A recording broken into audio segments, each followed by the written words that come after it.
Aqui para bater mais um papo com todos vocês no Conversa Timeline. Mais uma vez, sejam todos bem-vindos. Obrigado aí pela companhia, pela audiência, pela participação no chat, no superchat, pela inscrição no canal, compartilhamento do nosso link nos seus grupos de mensagens, pela curtida, pelas assinaturas. Lembrando que estamos no mês de promoção, né? Black November, com 52% de desconto nas assinaturas da plataforma revistatimeline.com. Aí você tem acesso a todo o conteúdo da plataforma, a comunidade da Timeline, que é ali um centro de convivência, né? Digamos assim, muito bom entre todos vocês, entre vocês, de vocês conosco, de nós com vocês. É muito bacana a comunidade. Então, vamos lá, crescer essa família Timeline. Ó, destaques de hoje. O vai e vem do tal PL antifacção, né? O Derrite está rebolando lá para conseguir fazer um substitutivo ao texto enviado pelo governo Lula, que de combate à criminalidade não tem muita coisa, né? Mas está encontrando resistência. É a capa da nossa live hoje. Quem viu, viu, né? PL antifacção. Os criminosos resistem.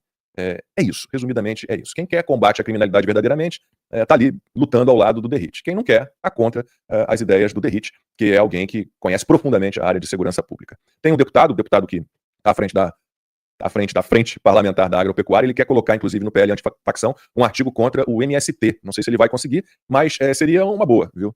Pesquisas aí, à torta e à direito, todas indicando que o brasileiro não aguenta mais a criminalidade, não aguenta mais. A gente vai trazer os dados das últimas pesquisas, o Lula e o Sidônio Palmeira vão ter que inventar uma propaganda louca enganosa para dizer que o PT é contra os criminosos na eleição, ou não terão chance, pelo que indicam essas pesquisas.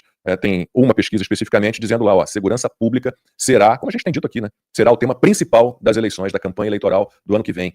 38% dos entrevistados consideram segurança pública o tema que mais os preocupa. E depois vem lá problemas sociais, 15%, economia, saúde e economia estão lá embaixo, 8%, 7%. Eu vou dar os dados para vocês aqui ao longo do programa. O Paulo Gonet está lá no chá das 5, né, também chamado de sabatina na Comissão de Constituição e Justiça do Senado. O Lula quer reconduzi-lo ao cargo de Procurador-Geral da República. O Paulo Gonet, que é uma vergonha nacional. Todas as denúncias apresentadas por ele em relação à tal tentativa de golpe de Estado, a tal trama golpista contra o Eduardo Bolsonaro, contra o Eduardo Talhaferro, são denúncias criminosas, mas ele está lá, passando por esse chá das 5. A expectativa é que ele, infelizmente, seja reconduzido à PGR, mas com uma margem de votos favoráveis a ele um pouco menor do que em 2023. Mostramos ontem no Boletim da Noite a confusão na COP30, lembram? Aquela manifestação, são índios, indígenas, são índios. Aí a gente foi ver as imagens, tem uns índios lá, né? Tinha, né? Mas a galera do PSOL era a maior parte ali, né? Todo mundo, camisa do PSOL, bandeira do PSOL, bandeira da Palestina. E o que está dizendo a turma do PSOL? Não, a gente fez tudo como estava acertado com a organização da COP30. Os índios, a culpa é dos índios. Foram os índios que eles falaram isso. Falando isso. Vou ler para vocês com aspas aqui a fala da turma da tal marcha que degringolou para aquilo ali que não será considerado ataque violento ao Estado de Direito, né, nem organização criminosa armada, nada disso não. Isso seria indigofobia? Não sei como é que chama. Indianofobia? Tem que arrumar um nome. A culpa é dos índios. Foram os índios. Aí as imagens mostram que não foram. Também, né? Tinha lá uns índios no meio, né? Mas a turma do pessoal era a maioria. Cara de pau. E o maluco do Márcio Pochmann, Pochmann, não importa como vocês pronunciam sobre o nome dele, o cara é muito doido, lançou outro mapa mundi, de novo de cabeça para baixo, hemisfério norte no sul, hemisfério sul no norte, e o Pará no centro do mundo, por causa da COP30. Então mais um mapa mundi maluco do IBGE do Márcio Pochmann. O Eduardo Talhaferro entrou com um pedido de impeachment contra o Alexandre de Moraes, mais um. Eu já perdi as contas, né? Deve ter uns 40 pedidos de impeachment lá na gaveta do Davi Alcolumbre contra o Alexandre de Moraes. E a gaveta está lá trancada há muito tempo, ele nem chega perto dessa gaveta. O Donald Trump anunciou ontem numa entrevista à Fox News que vai reduzir a tarifa para a importação de café aqui para os Estados Unidos. Não disse relacionado a que país, então que países teriam esse alívio na tarifa do café. Lembrando que o Brasil é o maior exportador de café do mundo, 20% do que o Brasil exporta vem aqui para os Estados Unidos. Não há garantia de que o Brasil será beneficiado por essa medida do Donald Trump. A gente até torce para que aconteça sem o Brasil de verdade. Brasil de verdade, não o Brasil do PT, ele precisa, né, que as tarifas sejam reduzidas. Né, isso para o país, de um modo geral, é bom. A gente só espera que o Donald Trump não recue nas sanções, né, contra autoridades brasileiras, por meio da Lei Magnitsky, com a cassação de vistos americanos. Isso, pelo amor de Deus, Trump, não faça não, que aí a coisa desanda de vez. E teve uma influenciadora digital, a gente tem acompanhado cenas horríveis, imagens horríveis, execuções na Nigéria, no Sudão, né, os jihadistas, os radicais islâmicos, se aqui dá para falar, não dá para falar só islâmicos, os islâmicos estão lá matando, né, católicos, cristãos, civis. E uma menina, uma jovem de 20 anos, do Mali, que é ali na África Ocidental, ela fazia vídeo no TikTok, tinha mais de 100 mil seguidores no TikTok, fazia vídeos com farda militar, apoiando a junta militar que está governando o Mali, e ela foi sequestrada por jihadistas, né, uma turma ligada à Al-Qaeda, ao Estado Islâmico, e foi executada em praça pública, foi fuzilada. Então mais um episódio de muito terror na África, uma situação muito delicada. Agora, 12h10, horário de Brasília, 10h10 da manhã pra gente aqui na Flórida. Hoje o dia amanheceu aqui com 6 graus. Tá aqui, ó, tá melhor que ontem. Ontem tava 3, né? Ontem 2. Amanheceu, quando eu acordei, eu olhei 2. Hoje eu acordei 6, vai tá quente. 6 graus. Então, Alan e eu já com um pulloverzinho. Aqui já tem até um negocinho de Natal agora. A minha árvore de Natal tá lá na caixa, pronta pra ser montada. Ontem eu saí de manhã, não tinha visto temperatura, né? Foi com aquela. Como é que chama aquilo ali? Não. Cabalete, palalé? Como é que é? Não. Como é que chama Não aquilo ali, não. Fui com uma camiseta e uma bermuda. Cara, pensei que ia morrer. Você tá maluco? Você percebeu que tava frio quando abriu a porta? Percebi, mas falei, agora eu já tô aqui, até trocar de roupa e fui embora. Cara, pensei que ia morrer. Tortura. Tava 2 graus com sensação de -4. Tá Eu vi depois. Se a gente estivesse no botequim, eu ia fazer piada com isso. Tem coisa que reduz muito. Conversa também. Bem, bom dia, Lacombe, bom dia, Max, bom dia a você, nossa quarta cadeira que tá aqui nos acompanhando sempre conosco, todos os dias, curtindo, compartilhando. Bem, por favor, de novo, né? Eu sempre falo isso, sempre comento, as pessoas pensam que isso é um aviso protocolar, mas não é. O tema que nós temos de tratar hoje aqui e explicar para as pessoas, muitos dos brasileiros fazem confusão. Normalmente as pessoas pensam que o narcotráfico, pelo seu poder bélico e dinheiro ilegal, é quem manda nos socialistas. E hoje nós iremos explicar aqui para vocês como de fato são os socialistas que estão acima do narcotráfico. Então divulgue essa live. Divulgue para várias pessoas, para que não fique mais dúvida nos brasileiros com relação à hierarquia dos revolucionários. Quem que realmente manda em quem? Né? Quem é o chefe do narcotráfico? Para que não fique dúvida na cabeça das pessoas. Muita gente pensa que os narcotraficantes, porque eles têm poder de arma de fogo e eles têm dinheiro proveniente do narcotráfico, que eles é que acabam mandando nos políticos. Em alguns políticos, de fato, eles colocam terror e medo, mas outros, eles são pau-mandado. Então, o PCC, Comando Vermelho, eles são pau-mandado do projeto do Foro de São Paulo na América Latina, em conluio com Hamas, Hezbollah, Al-Qaeda e Farc. Então, não saia desse programa sem antes entender isso. Curta, compartilhe, divulgue com seus amigos, porque é você quem faz esse programa ter relevância. É você que faz esse programa crescer e ter uma audiência absurda. Todos os dias a gente já bate a CNN. Só que teve uma semana que vocês chegaram juntos e nós dobramos a aposta, ou seja, nós estávamos o dobro da CNN. Não foi o caso do início dessa semana, hoje é só terça-feira, ontem a gente não estava o dobro da CNN, mas vocês são capazes de fazer com que esse programa fique o dobro da CNN, basta você divulgar e compartilhar. E acredite, não é tanto a questão da pauta, o assunto tratado, é a sua determinação em dizer, não, eu preciso mandar isso aqui para as pessoas, então envie, não deixe de mandar o link dessa live para os seus amigos no Instagram, tem grupos no Instagram, galera de direita, tô falando para todo mundo aqui não, tô falando para aqueles que eu sei que tem grupos no Instagram, grupos no X, grupos no Telegram, grupos no WhatsApp, grupos no Facebook, essas pessoas que eu sei que estão sempre ali em contato umas com as outras, você pode fazer a diferença e fazer com que esse programa chegue a mais pessoas lá como o Max. É uma pena que acho que o microfone não pega, né? Aqui nessa região em que a gente tá, meio do mato, assim, tem umas aves, como sabe o nome? Não. O Rafael sabia, eu esqueci, ele já me falou, mas esqueci. São umas aves que são pré-históricas, já são bem antigas, assim, e elas fazem um barulho, que é aquele barulho típico de, sabe, Jurassic Park, aqueles... Estavam aqui agora, rodando aqui o prédio, cara, uma barulheira. Se colocar a música do Jurassic Park... o microfone não pega, mas às vezes eu tomo um susto de manhã, elas andam em 3, em 4, parecem umas emos, assim, uns troços grandes. Agora tá na hora delas migrarem, né? Daqui a pouco elas acho que elas estão mais agitadas. Estão mais agitadas, reclamando do frio já. Vamos lá, começando pelo PL antifacção, né?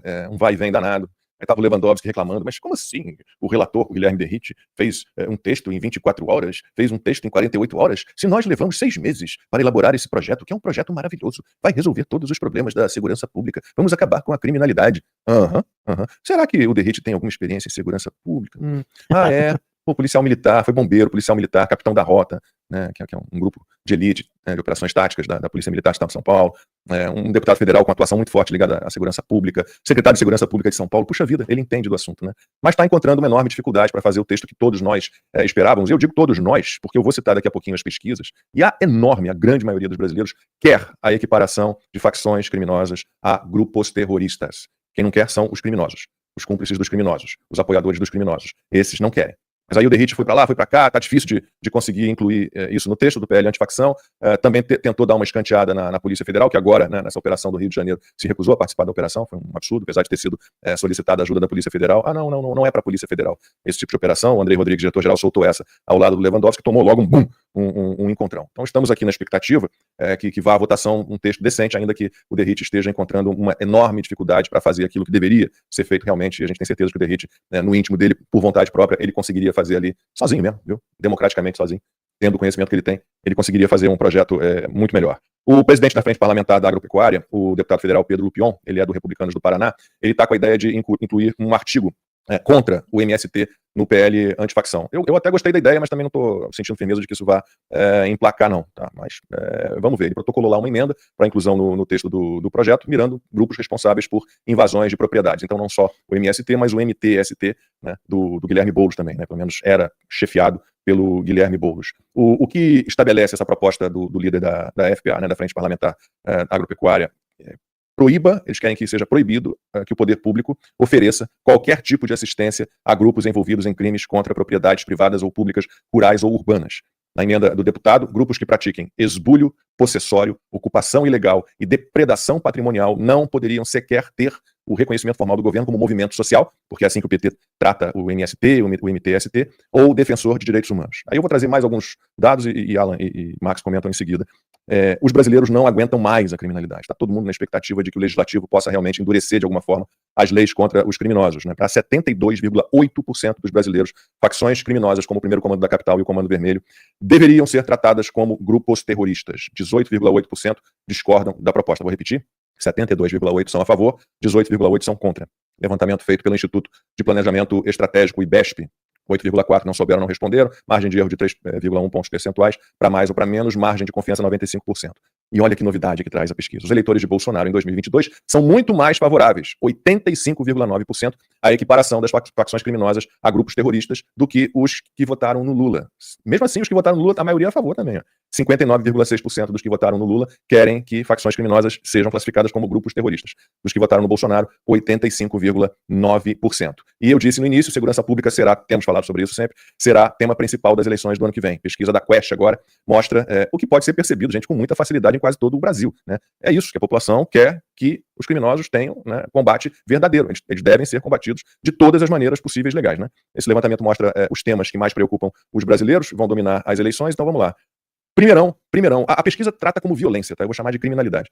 Criminalidade, 38%. É top. Todo mundo está preocupado com segurança pública, com combate à criminalidade. Aí depois, com menos da metade, vem economia, 15%, problemas sociais e corrupção, com 13% cada um, saúde, 10% e educação, 7%.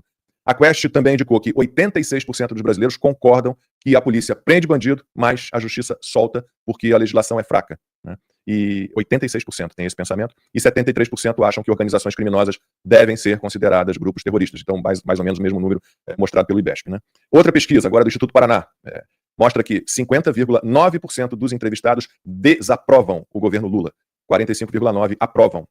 Então, de novo, o Lula, o governo dele é desaprovado por 50,9% e aprovado por incríveis, meu Deus, 45,9%.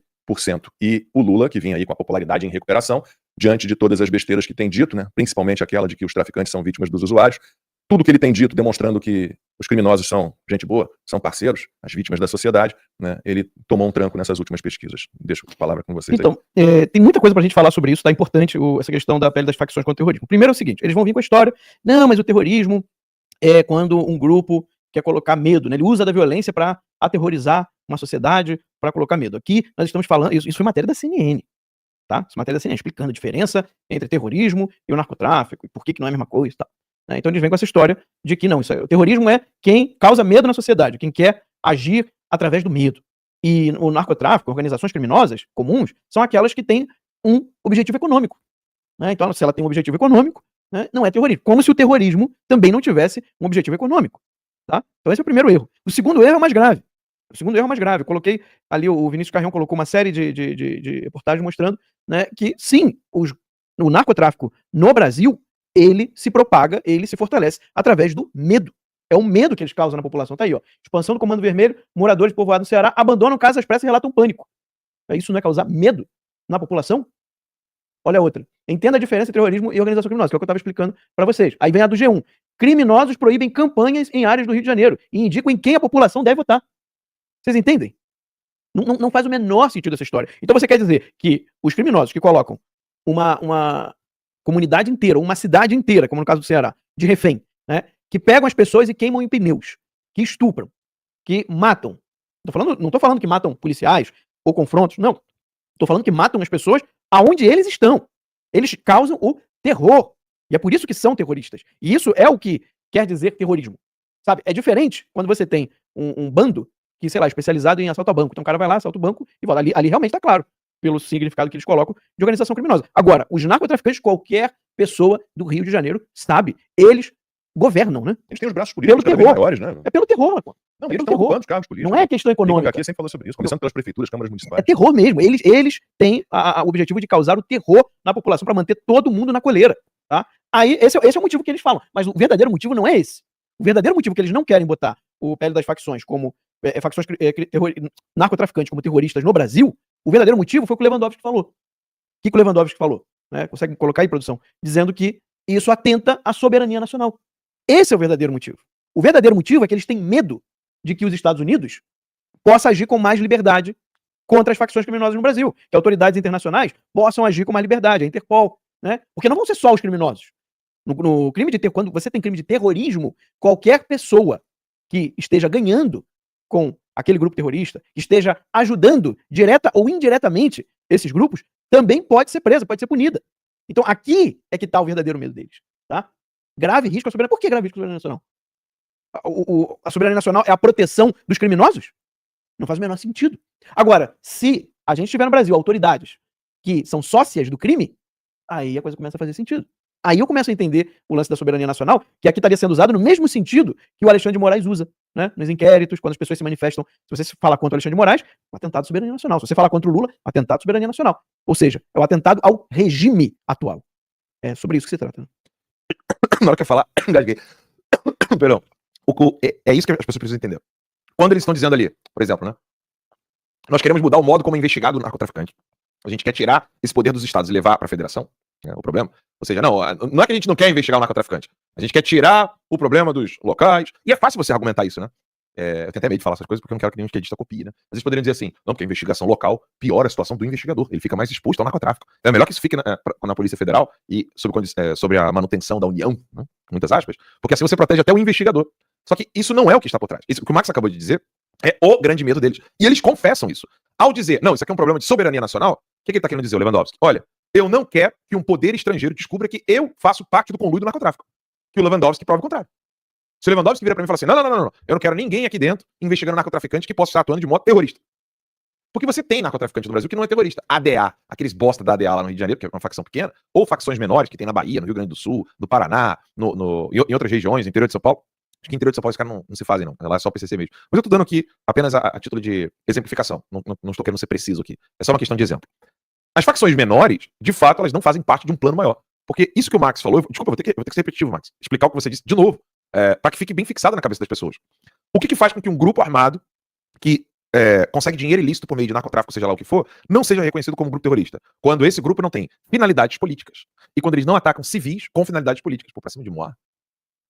O áudio do Fernandinho Beiramar, de novo, vou repetir, saiu uma matéria na Record, eu nunca consigo achar esse link, né? Se a nossa equipe estiver assistindo aí, eu não posso falar o nome da galera, né? A galera que faz os cortes e tal, trabalha com a gente, eles sabem esse link, vou até abrir aqui o WhatsApp, que eles sempre às vezes me mandam. Eu vi um vídeo horrível do Fernandinho falando de um cara que estava sendo torturado por ele, você viu isso? Não é esse não. Mas é antigo, né? É antigo, mas voltou agora. Essa matéria da Record, ela é a seguinte, essa matéria saiu um dia antes do Bolsonaro ter a primeira busca e apreensão na casa dele. Foi logo assim que o Bolsonaro voltou ao Brasil. Então, se eu não me engano, a busca e apreensão ocorreu na segunda, essa matéria saiu no sábado ou no domingo, coisa do tipo. Ela saiu no R7, ela saiu na Record e tá lá a matéria no R7. Aqui nos Estados Unidos, quando nós acessamos o link, não está disponível para assistir ao vídeo aqui. Mas é uma questão, são outros motivos, não é porque a Record tá querendo esconder isso do mundo, não. É uma questão de marketing mesmo, de clique, de publicidade, Google AdSense, etc. Pois bem, essa matéria, ela diz o seguinte, não é essa, turma, não é essa. Não é essa. É uma matéria que a Polícia Federal teve acesso aos áudios da conversa do Fernandinho Beiramar com membros do PCC. Tudo começou com uma operação que ocorreu em São José dos Pinhais, no Paraná, que é colado na capital, Curitiba, e pegaram os caras nos shoppings, e aí pegaram os áudios do Fernandinho Beiramar conversando com eles, que eram do PCC. Então é Comando Vermelho conversando com o PCC. E aí o Fernandinho Beiramar vira e fala, vocês não sabem a força que tem. A mesma frase do Bolsonaro. Tá? O Fernandinho Beiramar fala isso. E aí ele diz que aprendeu com as Farc, quando ele esteve preso, acho que foi antes dele ser preso, mas agora não me lembro se foi antes ou dentro da prisão. Mas ele teve formação com as Farc. FARC, pessoal, Fuerzas Revolucionárias... Forças Armadas Revolucionárias da Colômbia, em espanhol. Então, traduzido, vou colocar como disse ele, Forças Armadas Revolucionárias da Colômbia. Então, esse grupo revolucionário armado na Colômbia, ele é o típico caso de terrorismo. Porque é um grupo armado, revolucionário, que faz civil de refém para obter finalidades políticas. Isso é a definição de terrorismo. Aqui eu não quero tratar de debater a definição de terrorismo. Por isso que o Max está dizendo. Eles estão sendo canalhas. Porque a definição de terrorismo que é utilizada contra Hamas, contra Hezbollah, contra os verdadeiros grupos terroristas, Al-Qaeda inclusive, ela cabe como uma luva, ou seja, ela é de fato a mesma estrutura de Comando Vermelho, PCC e FARC. E por que o regime Lula, Lewandowski e tutti quanti não querem categorizar Comando Vermelho, PCC e FARC como grupo terrorista? Porque eles também não querem que Hamas, Hezbollah e Al-Qaeda sejam categorizados como terroristas. Não é que o Lula fez um pronunciamento dizendo que Hamas e Hezbollah não são grupos terroristas, porque o Lula não vai dar esse mole. Mas quem prefaciou o livro, agora não sei se é do Hamas ou do Hezbollah, o Celso Amorim? Celso Amorim. Hamas, né? Então quem prefaciou o livro, provando, com muitas aspas, que o Hamas não é um grupo terrorista, mas é um grupo legitimamente revolucionário contra o tirano opressor. O Hamas, então o Celso Amorim fez o prefácio do livro. Então não é de hoje que o Lula defende esses terroristas. E digo mais, o Lula foi eleito no final do ano de 2002. Ele foi eleito em outubro, novembro de 2002. No final do ano de 2003, você já tem o Itamaraty do Lula em direção a decisões que possam beneficiar a Hamas. Então não é de hoje. A imprensa não tem como dizer assim, puxa, que novidade. Celso Amorim fazendo prefácio por Hamas. Nossa, caramba, céus, meu Deus, estou impressionado. Que novidade. Não, essa é a imprensa aqui.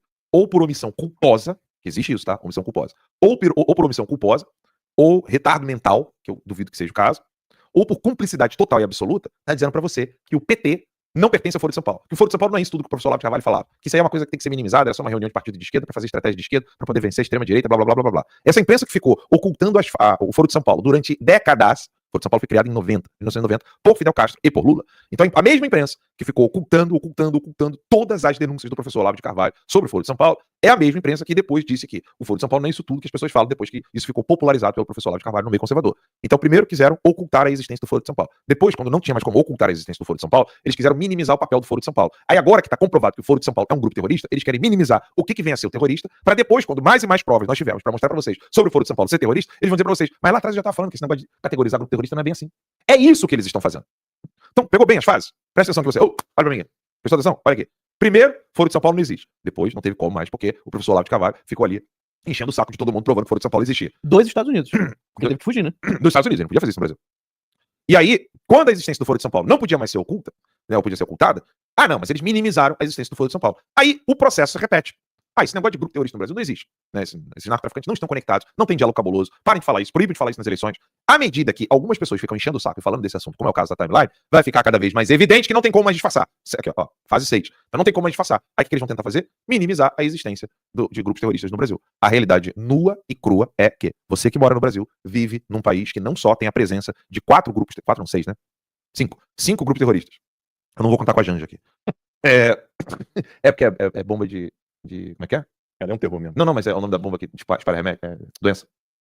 Arma biológica? Arma biológica que não vai entrar na equação. Então no Brasil você tem Hezbollah, Hamas, Al-Qaeda, Comando Vermelho, PCC. Então o Brasil ele não só tem a presença de 5 grupos terroristas, porque falar isso não mudaria muito o aspecto do Brasil com relação aos Estados Unidos. Ou seja, nos Estados Unidos também tem a presença do Trem de Aragua, tem a presença dos grupos terroristas do México e tem a presença também de Hamas, Hezbollah e Al-Qaeda aqui dentro. Isso aqui não diferenciaria o Brasil dos Estados Unidos. O que diferencia o Brasil dos Estados Unidos é que não apenas mas todos esses 5 grupos terroristas são quem dominam o Executivo brasileiro e a Suprema Corte. E essa é a dura realidade, que assim, eu não tenho como dizer outra coisa pra vocês. Eu teria que ser aquele tipo de jornalista bem sonso pra virar pra vocês e falar assim, tudo indica que, parece que, sabe, tipo, tem formato de bola, gira como uma bola, quica como bola, e eu vou dizer pra vocês que é quadrado. Não tem como. O que o Lewandowski tá fazendo soberania do país não pode ficar sendo violada e blá blá blá. Na verdade, né, ou ele sabe tudo, ou ele sabe alguma coisa que pode afetar o trabalho do Lula na América Latina, não apenas no Brasil. Por isso que agora é exatamente o último momento que nós deveríamos desanimar.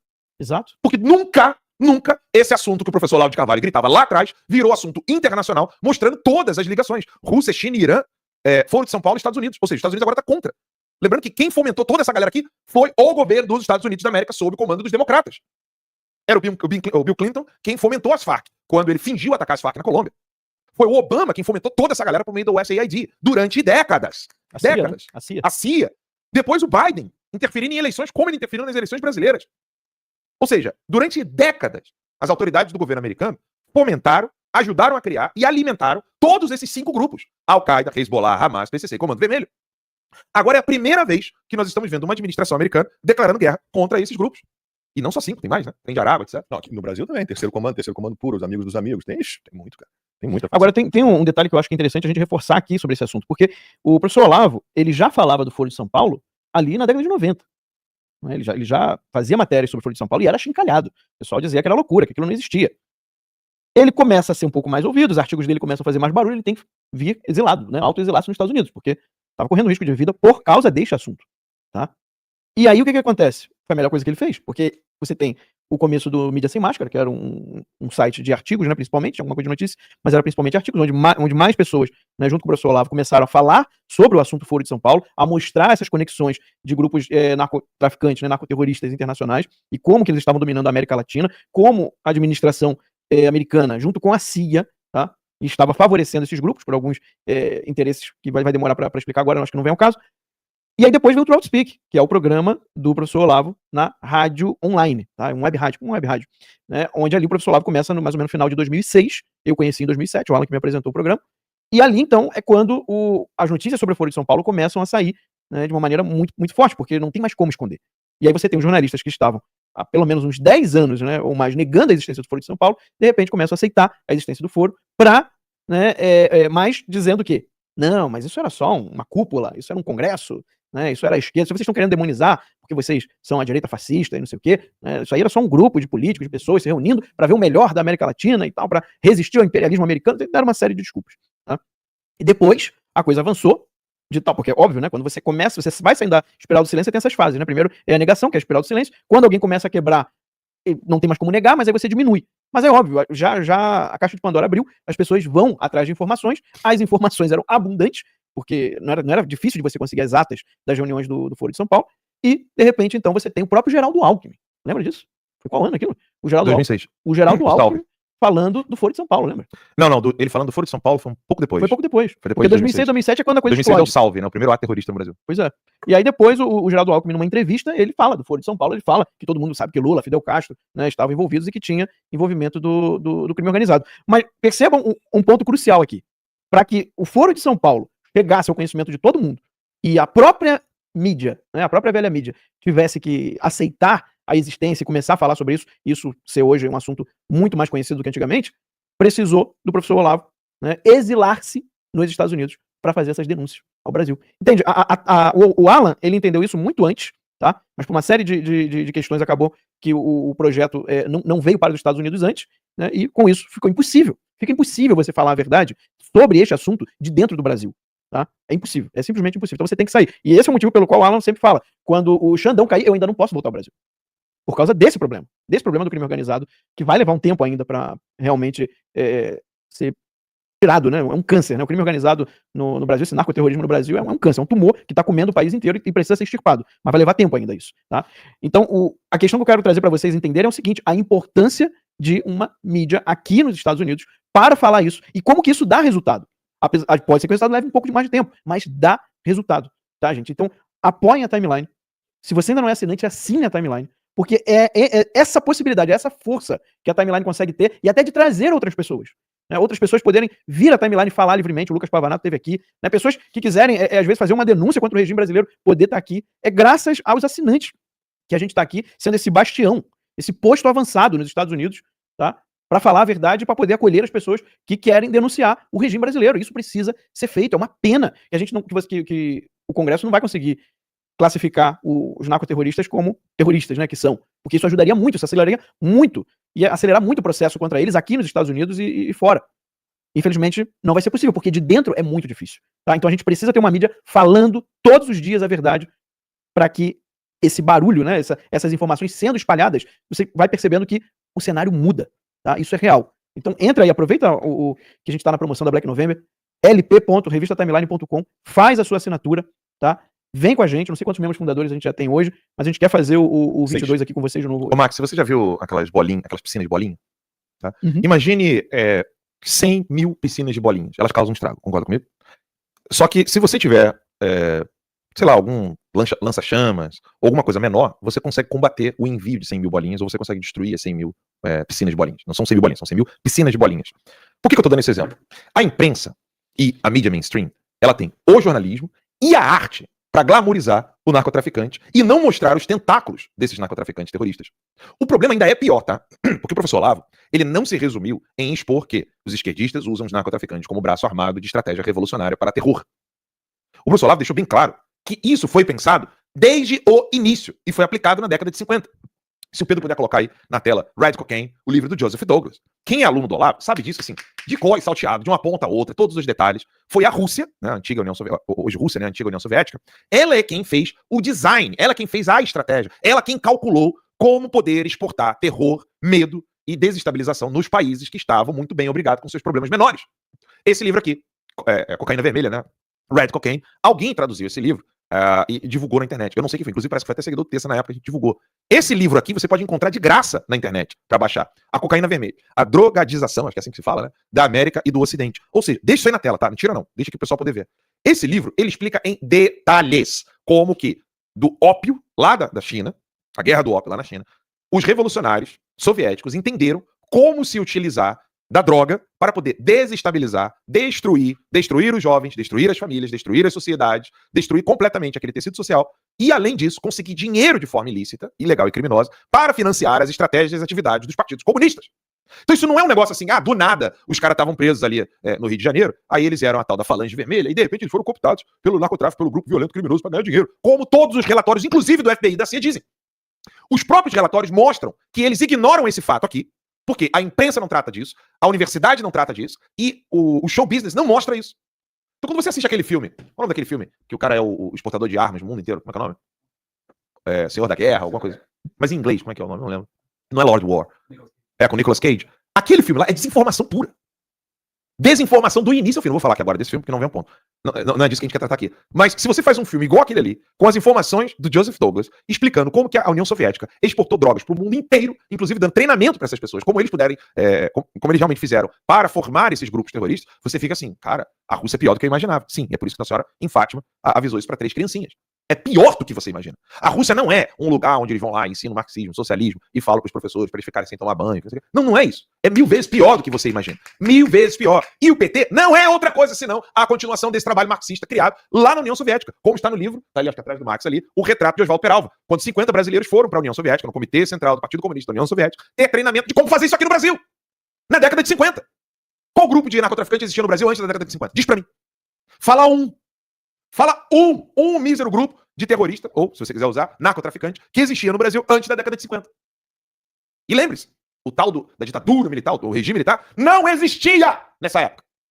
Então, como é que isso não existiu antes de 50, e só a partir da década de 50, quando exatamente eles foram ter formação no Comitê Central do Partido Comunista da União Soviética, e eles aplicaram tudo que está descrito no livro do Joseph Douglas, que é o Red Cocaine, e alguém vai me dizer, igual esse Lewandowski, canalha, dizendo que não tem nada a ver. Enfim, minha voz foi até pra velocidade 2. Não, porque eu fico, sabe, é canalice. E aí o que o Marx falou é, o que nós queremos fazer aqui, e já estamos fazendo, mostrando pra você o que o jornalismo não mostra, e com a sua assinatura a gente pode ir muito mais, porque a gente pode ampliar o braço jornalístico, criar todo um trabalho de show business, ou seja, entretenimento, filmes, seriados, que a gente pode desmontar essas piscinas de bolas que eu falei pra vocês. Eles têm 100 mil piscinas de bolinhas, e por isso pesa, porque por mais que seja uma coisa mal feita, no sentido ideológico ou de conteúdo, é bem feito na parte material, do roteiro, do filme, de efeitos especiais, etc. Só que nós podemos acabar com essas bolinhas de plástico com um fósforo. Agora eu preciso de muitos fósforos para poder destruir essas bolinhas de plástico, essas piscinas de bolinhas de plástico que eles criaram. Um único filme pode fazer um estrago enorme na estratégia da esquerda de esconder isso aqui de você.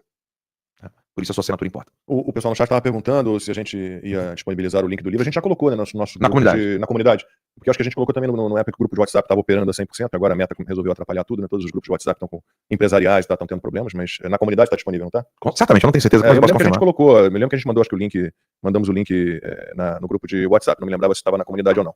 Mas, ó, o Alan falou aí da falta de mobilização. Puxa, eu estava ontem olhando, antes de vir pro boletim da noite, o Oeste Sem Filtro, né, que é recordista de audiência, bate 150 mil, 200 mil visualizações. Ontem estava com 63 mil. A nossa audiência aqui, que na média fica ali entre 23 e 30 mil, agora está ali batendo 19, 20.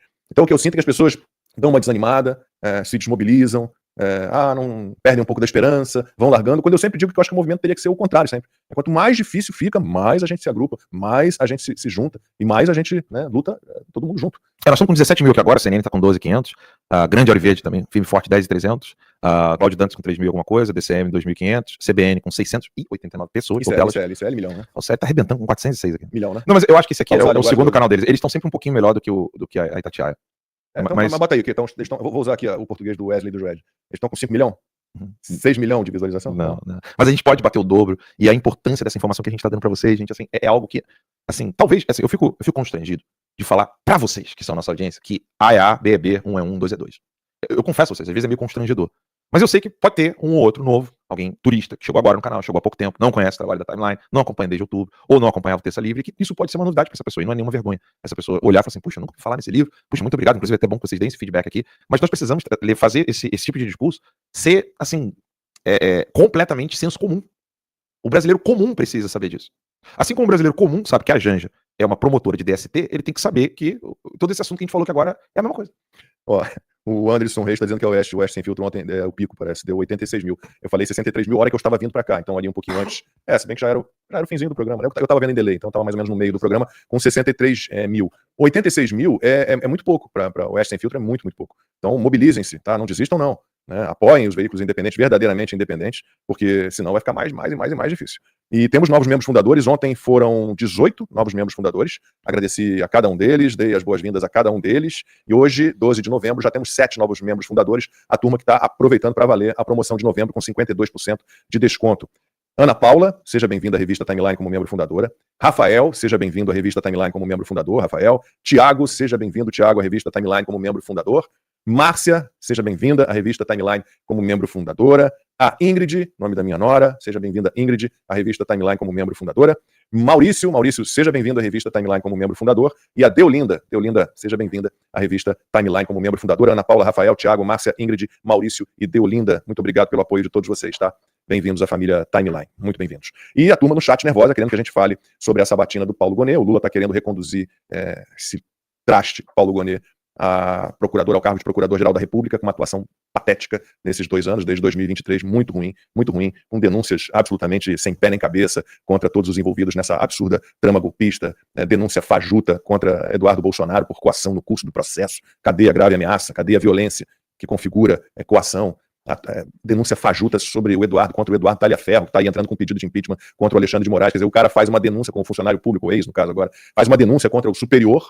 Em vez de investigarem as denúncias, vão em cima do denunciante. E o denunciado vota para enquadrar o denunciante. E o Gonet aí envolvido com tudo isso. É uma vergonha, mas infelizmente, né, a perspectiva da Comissão de Constituição e Justiça do Senado é aprovar a recondução do Paulo Gonet com uma margem de votos um pouco menor pela aprovação do que foi em 2023. É muito triste isso, é muito triste. E o Flávio Bolsonaro, que faz parte lá da comissão, está participando ele sim fazendo uma sabatina, enquanto a maioria está lá no chá das 5, o Flávio Bolsonaro deu a real pro Paulo Gonet. Vamos ver o vídeo. O federal deve ter vergonha do senhor hoje. Muita vergonha. Eu falei para Vossa Excelência no gabinete, por ocasião da outra sabatina, que Deus estava lhe dando uma oportunidade do senhor desfazer todas as injustiças que o senhor fez enquanto estava lá no TSE, representando o Ministério Público Federal. O senhor fez ao contrário. O senhor perseguiu. O senhor entrou num jogo sujo.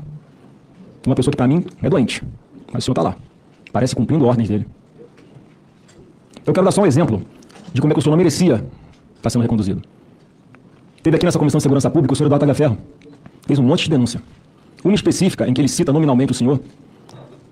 O Dr. Paulo Gonet, vice-PGR, me pediu para entrar em contato com você, Talhaferro, sobre um assunto que ele tratou com o ministro Alexandre hoje cedo.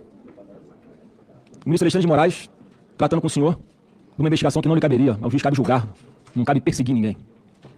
E o Talhaferro anunciou daqui, ó. Eu enviei o que eles me pediram pro Gonet. Eu enviei pessoalmente para ele, pro senhor, os pedidos que o Moraes combinou com ele. Eu enviei diretamente pro WhatsApp do Paulo Gonet. Foi quando ele mostrou aqui pra gente, para essas câmeras que estamos filmando aqui agora, as mensagens do próprio telefone dele, que ele já havia enviado pro senhor. Foi quando até vazou o seu número, publicamente, sem querer, mas aconteceu. Foi sem querer mesmo. E diante dessa grave denúncia, senhor Paulo Gonet, o senhor próprio está envolvido. O que o senhor fez? Se o quiser responder agora, o senhor fez alguma coisa? Nada, né? O senhor não fez nada, ou pior. É isso. Eu tô olhando aqui o chat e agora não perdi aqui onde a pessoa, não vou conseguir dar o nome da pessoa que estava olhando no chat, mas alguém falou, vamos anotar, e parabéns ao espectador que colocou esse comentário, vamos anotar o nome dos senadores que vão votar pela recondução do Paulo Gonet e aqueles que, né, forem para as eleições, porque vocês sabem que os mandatos um mandato de senador dura 8 anos, então agora vamos renovar 2/3, alguns não vão participar das eleições, vão ter mais 4 anos ainda, mas aqueles que votarem pela recondução do Paulo Gonet e tiverem que passar pelo pleito do ano que vem, né, tentar a reeleição, anotem o nome de cada um deles, né?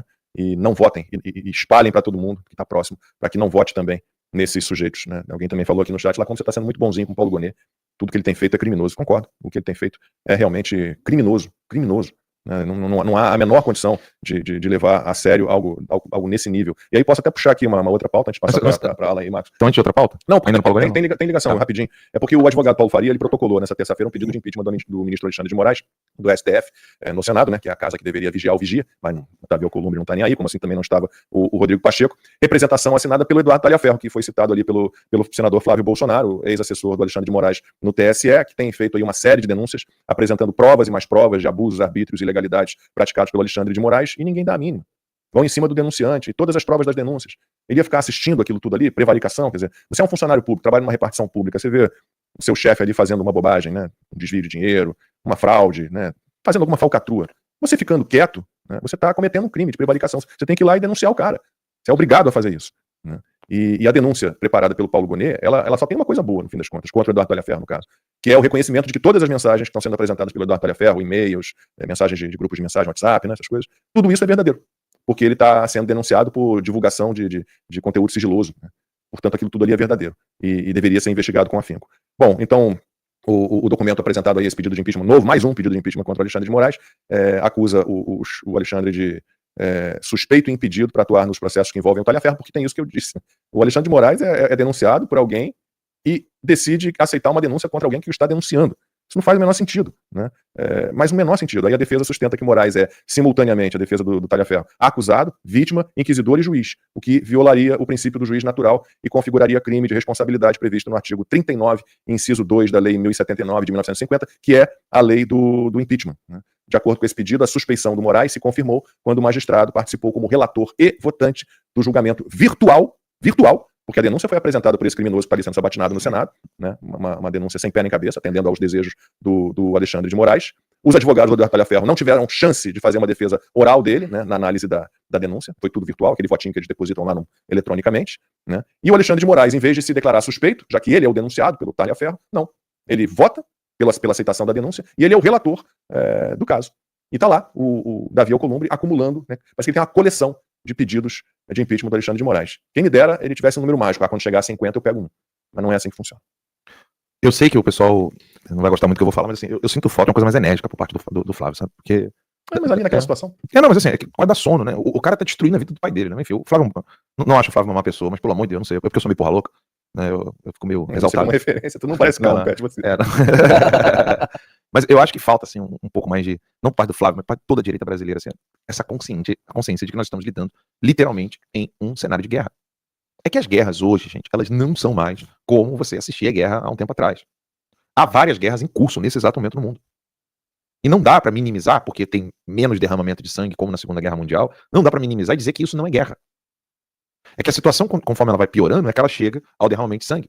Rapidinho, só que o pessoal tá lembrando aqui que a votação na sabatina, no colegiado, na Comissão de Constituição e Justiça, é secreta. Mas é óbvio que, pelas perguntas que são feitas, você sabe muito bem como é que cada um tá votando. Por exemplo, todo mundo sabe que o Sérgio Moro votou pela aprovação da indicação do Flávio Dino pro STF. Sim. Então é fácil entender. Claro que você tem que ou acompanhar a sabatina ou acompanhar as notícias, né? O que está sendo dito, o que está sendo perguntado. Pelas perguntas que são feitas, você sabe muito bem como cada um votou. Desculpa. Não, aí eu tô mandando pra equipe aqui, produção, bota esse link aí. Porque assim, o Magno Malta, e rapaz, ele fez uma participação online, né? Porque ele não tá podendo, fez a cirurgia, né? Nessa sabatina, que o pessoal tem que começar a aprender com o Magno Malta. Sabe? Mas essas são só palavras. Mas, gente, vocês não têm ideia. Essas coisas ficam registradas nos anais do Senado. Né? O tema é esse mesmo, não tô falando da Janja nem da Anitta, não. É que fica realmente registrado. Tem o. Como é que é? Como é que é o cara que fica. Taquígrafo. Então, mas acho que fica taquigrafado, assim que se fala. As notas taquigráficas. Notas taquigráficas do Senado. Isso vira documento. E documento serve para ações burocráticas. E ações burocráticas servem para mandar terrorista ser morto. Essa é a verdade. Vamos ser claros aqui. Esses terroristas, eles não podem ficar presos. Não podem. Só que para isso nós precisamos ter mensagens claras, como essa do Magno Malta. Onde o senhor encontrou respaldo jurídico? Respaldo jurídico. Não é conversa. Respaldo jurídico. Onde está juridicamente o respaldo? Para que o senhor pudesse também votar pedindo inexigibilidade do único crime que Jair Bolsonaro cometeu. Falar mal das urnas, primeiro. Falou da mesma forma que falou o senhor Flávio Dino, que falou o senhor Lupe, que eu falei, que eu continuo falando mal das urnas. Se reunir com embaixadores. Papel de um presidente da República, repetindo o gesto de um ministro de uma corte superior, o senhor Fachin, não é? Que havia se reunido. Fora desses crimes, o senhor Gonet, onde é que está o crime de Jair Bolsonaro? Para que ele se tornasse e estivesse inelegível. Naquela ocasião, o senhor não soube me responder. O senhor ganhou o senhor gaguejando, porque não há qualquer amparo jurídico para tal. Foi isso que ocorreu. Nos casos da condenação de Jair, a sua denúncia, que foi feita já como PGR, que é uma coxa de retalhos, e eu diria que é o encontro do nada com coisa nenhuma, então somente para cumprir um roteiro, onde o Ministério Público é a defesa daquele que se sente ofendido, da vítima. O Ministério Público é o advogado da vítima. Mas não, nesse caso, o Ministério Público, ele se tornou parte da engrenagem daqueles que determinaram. Temos uma missão pela frente: tirar Jair Bolsonaro do processo eleitoral.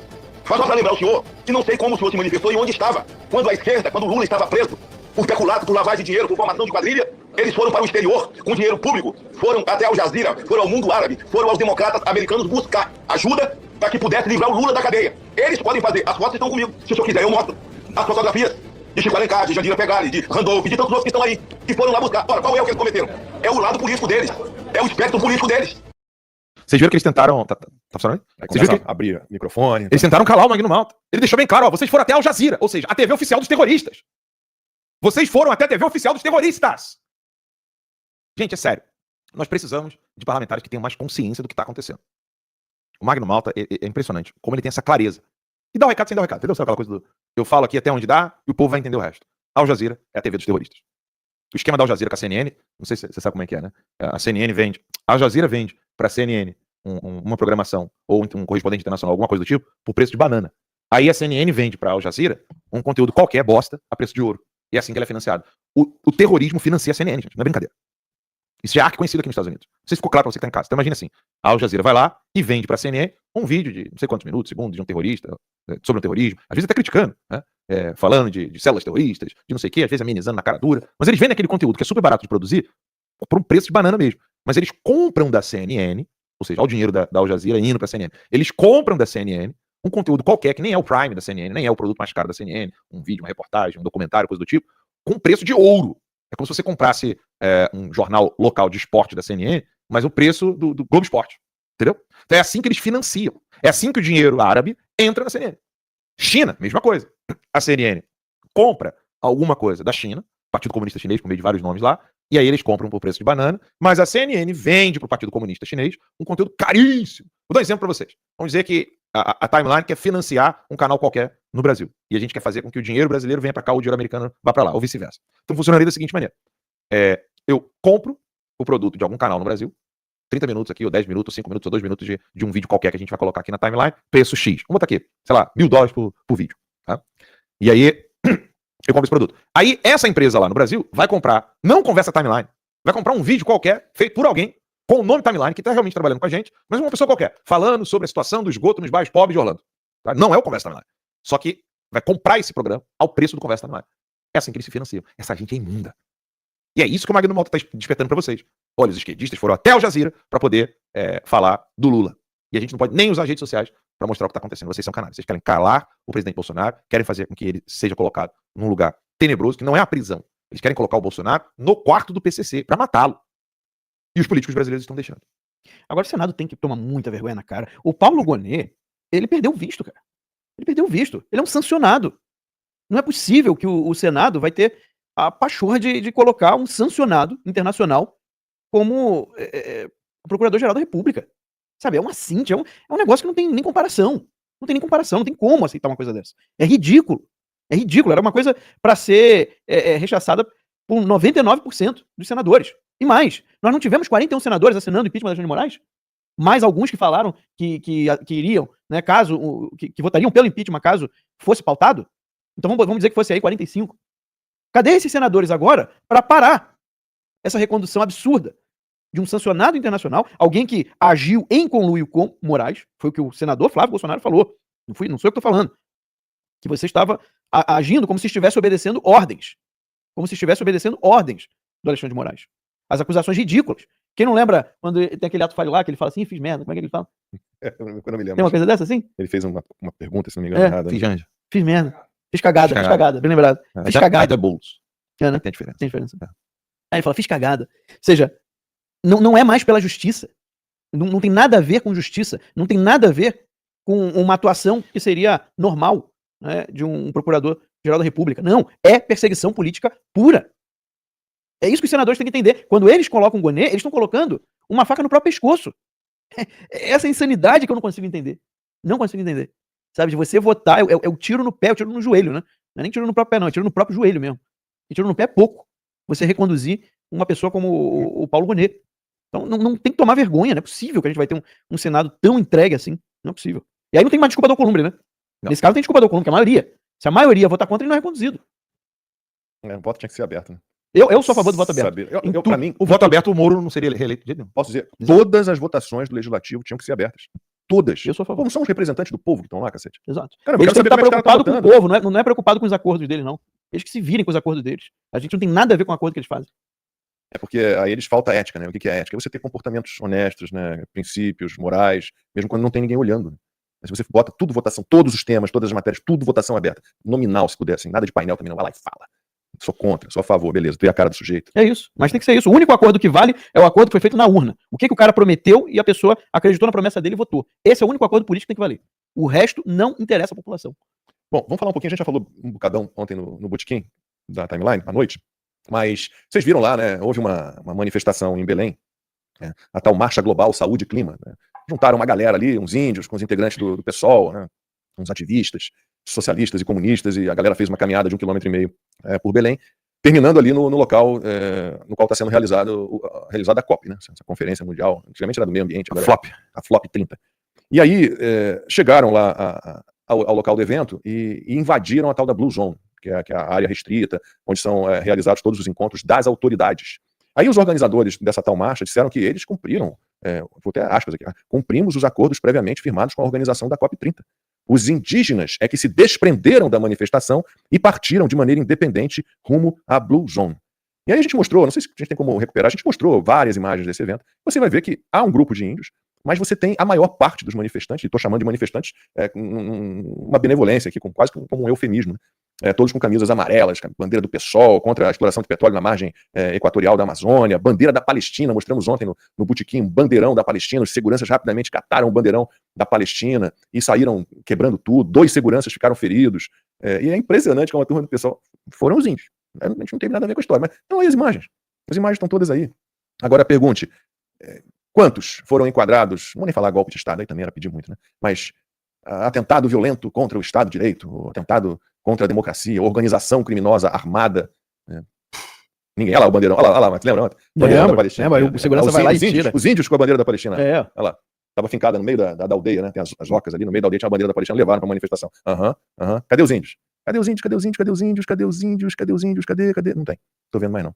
Mas foram os índios que se desprenderam e desrespeitaram o que tinha sido acordado com a organização do evento. E aí mais uma, para matar mais uma da flop, Pedrão, separa aí o novo Mapa Mundi do IBGE. O IBGE apresentou, nessa terça-feira ontem, mais uma versão do Mapa Mundi. Vocês lembram, né? Já tem a versão de cabeça para baixo, né? De ponta cabeça. Agora tem essa versão aí também, ó.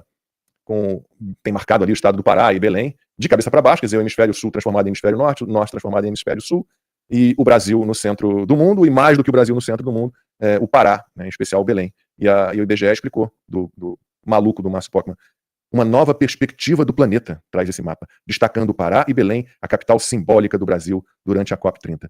Eu não sei, para mim, mapa é mapa. Mapa não tem que simbolizar porcaria nenhuma.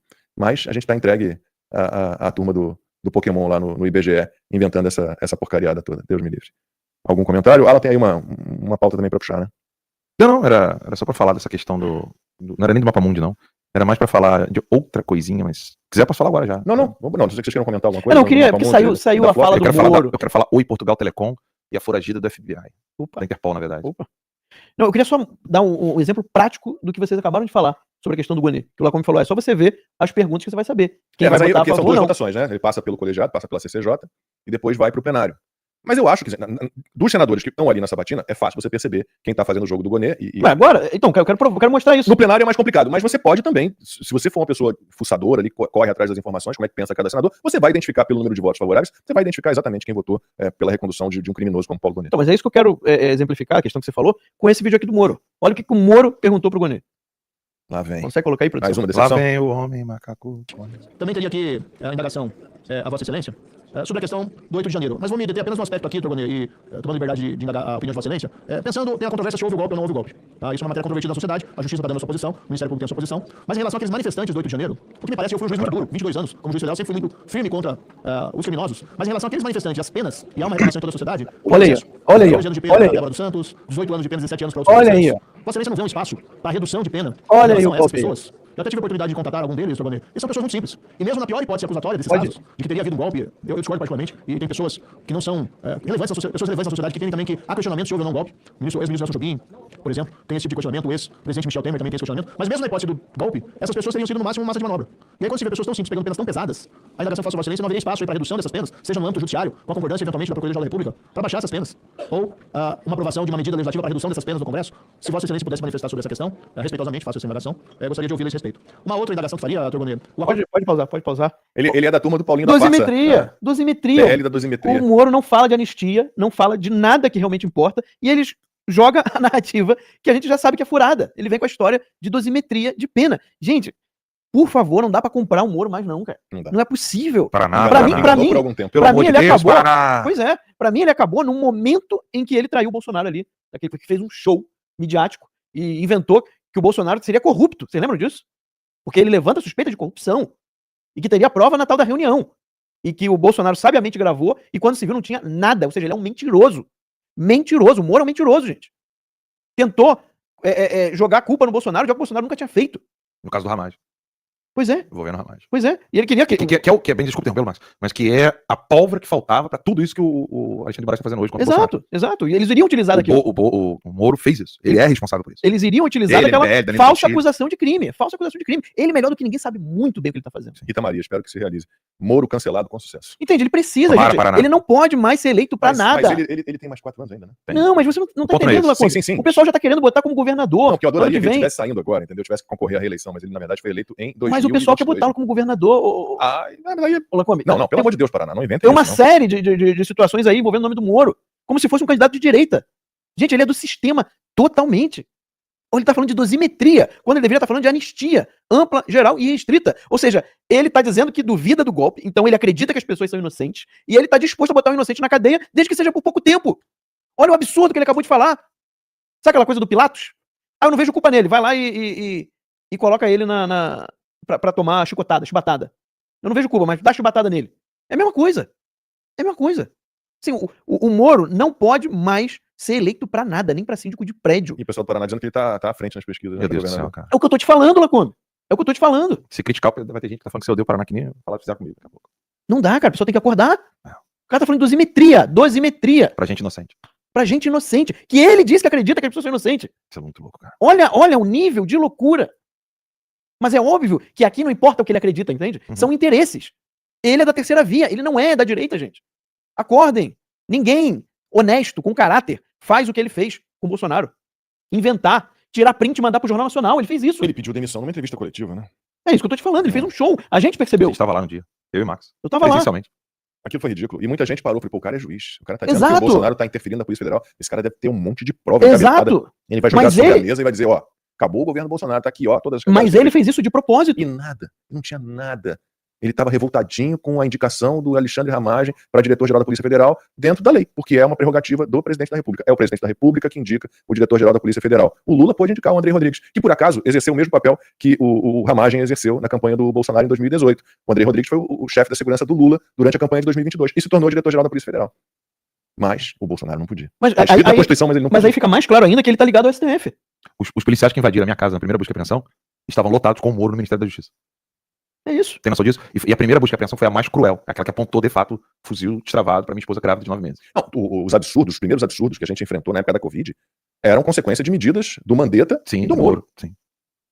Aquele sofrimento todo que a gente viveu, Paraná. ele começou com o Mandetta e com o Moro, com medidas tirânicas, loucas.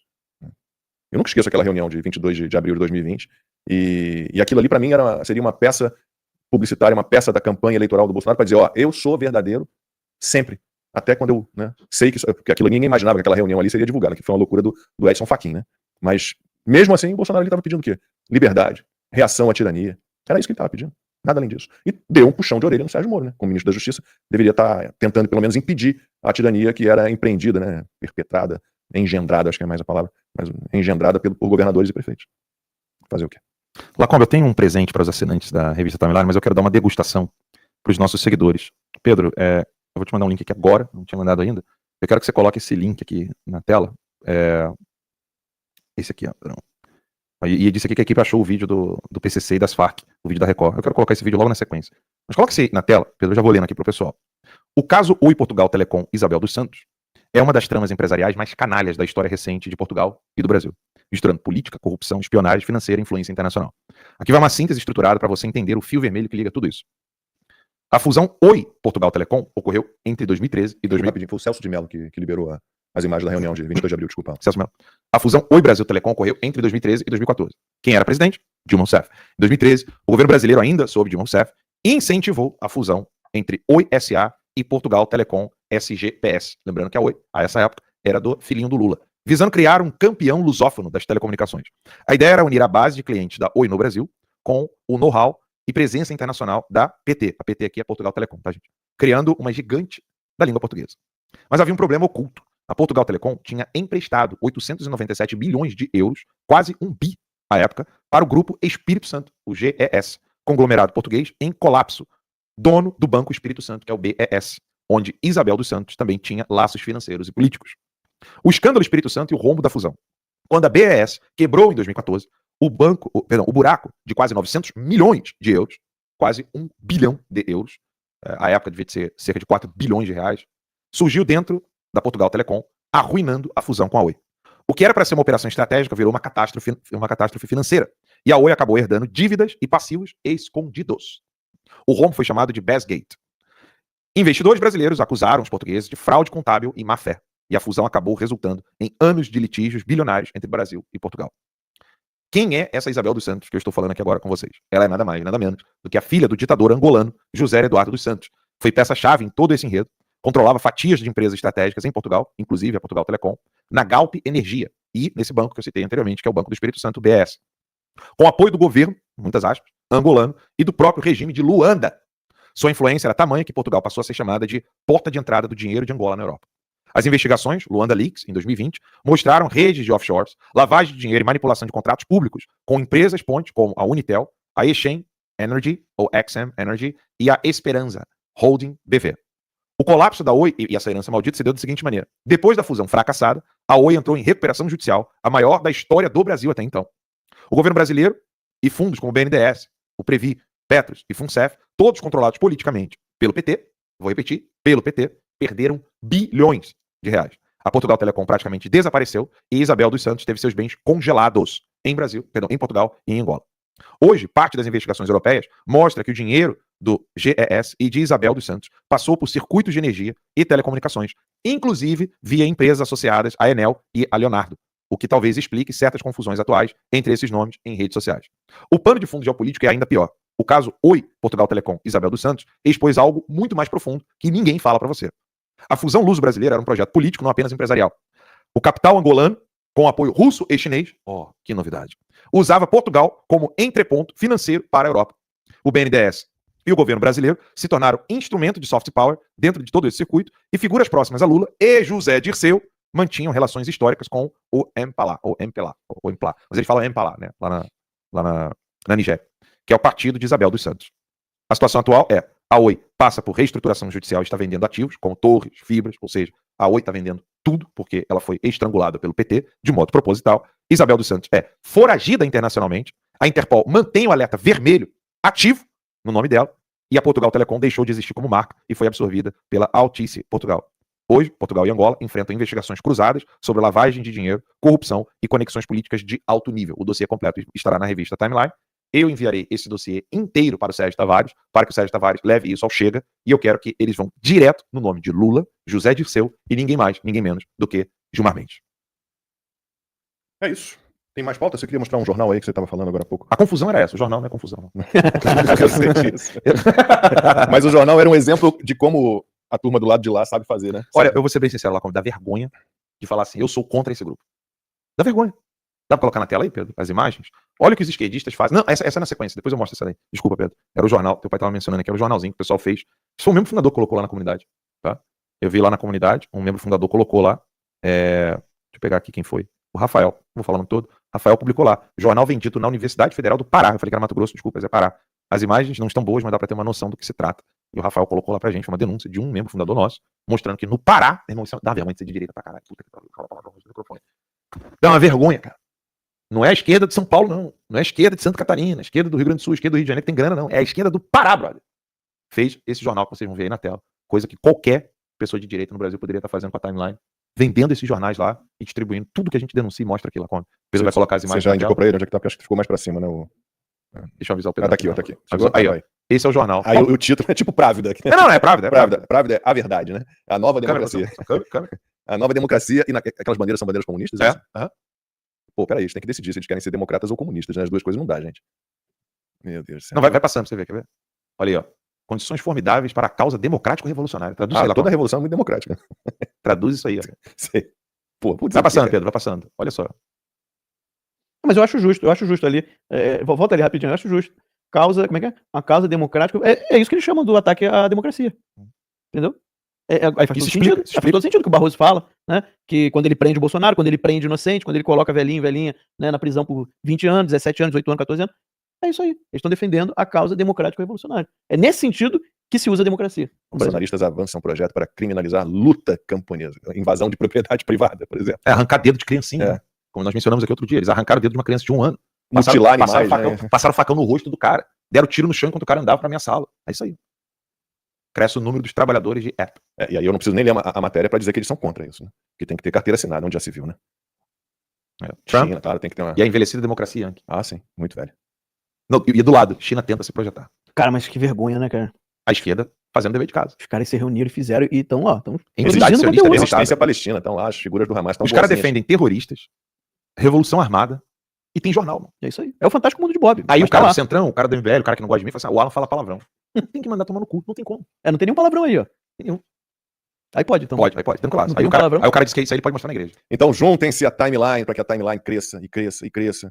E essas coisinhas aí, ó. Não, eu quero muito ter um jornal impresso no Brasil, falando sério. Falando sério, aquele projeto tá de pé, né? Eu gostaria de um jornal impresso hoje em dia, sinceramente.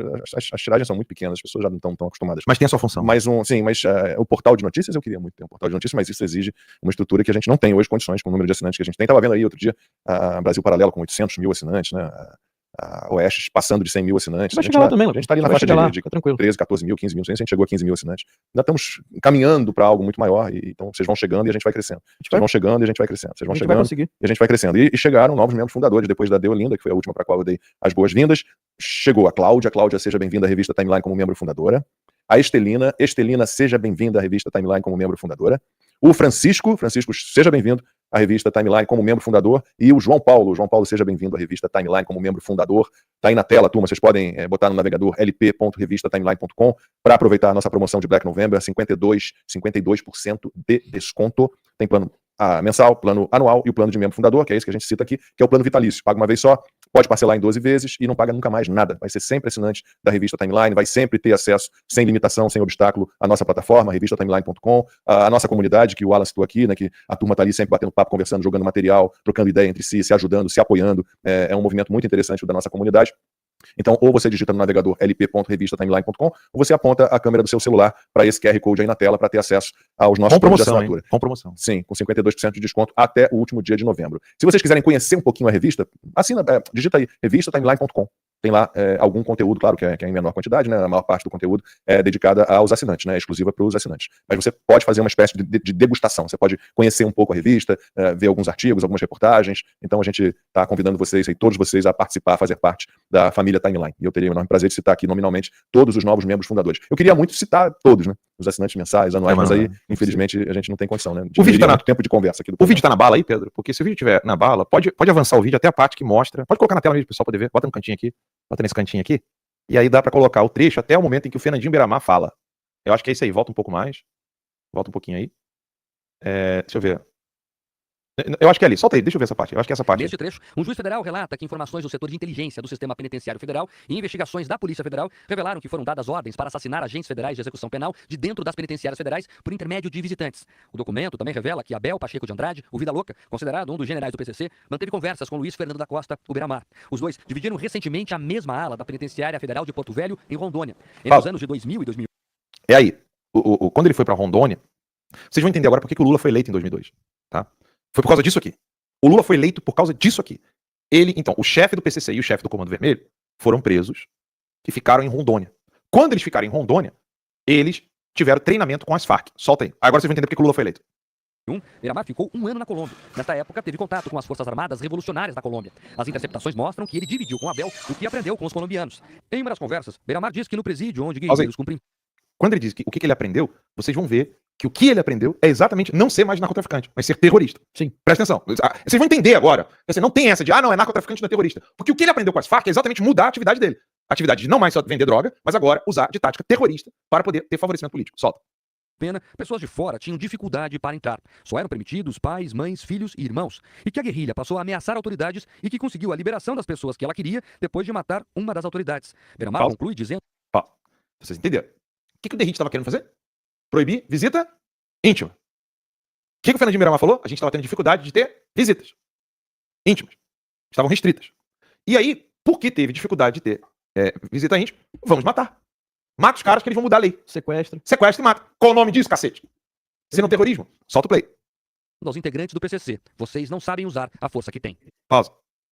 Cara, ninguém me convence de que o Beiramar fez isso pra zombar de Bolsonaro. Porque o Bolsonaro deu esse recado pro povo. Vocês não sabem a força que tem. E o Fernando de Beiramar tá falando a mesma coisa pro PCC. Vocês não sabem a força que tem. Se o povo entendesse a frase do Bolsonaro, meu irmão, Bolsonaro não tava preso por nada no mundo. Solta o play. Em usar a força que tem. Segundo órgãos de inteligência, recentemente a organização passou por uma reestruturação. Foi inserido um novo setor, chamado de Resumo das Colunas, que funciona como um órgão intermediário nos estados entre os chefes nacionais e os comandantes estaduais. A ideia é estruturar melhor as ações do grupo, que já atua como uma polícia paralela em muitas comunidades do Brasil. Irmão, o nego vem falar pra mim de gabinete do ódio, a BIM paralela, vá caçar um serviço. O povo brasileiro precisa saber, os criminosos são eles. E agora me dirijo não a você, que já apoia o Bolsonaro, que já sabe que o Bolsonaro não pode ser preso, que o Bolsonaro precisa ser libertado imediatamente, que ele precisa estar livre para falar e falar com o povo. Eu não tô falando com você que já sabe disso. Meu recado é para você que fica aí. Não vai dar mais. A gente tem que pensar em outra alternativa. Tarcísio, Michele, não sei quem, blá blá blá. Acorda.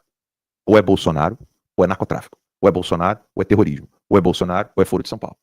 Isso precisa estar claro para a população. Eu sei que muita gente ouve eu falando uma coisa dessa, fala assim, tá lá o Alan babando o ovo do Bolsonaro, tá lá o Alan, seita bolsonarista, que não sei o quê. Você precisa entender que o alvo desses caras não é o Moro, não é o Ratinho Júnior, não é o Cláudio Castro, não é o Tarcísio, não é o Zema. O alvo deles é Bolsonaro, e isso tem uma razão de ser, que eu não vou ficar aqui explicando. Tem uma razão de ser. O medo deles é que isso que vocês acabaram de assistir se consolide. E o medo deles disso aqui se consolidar chama-se Jair Messias Bolsonaro. Simples assim, agora. Não tem reticência, explicação, paráfrase, figura de linguagem. É puro e simples.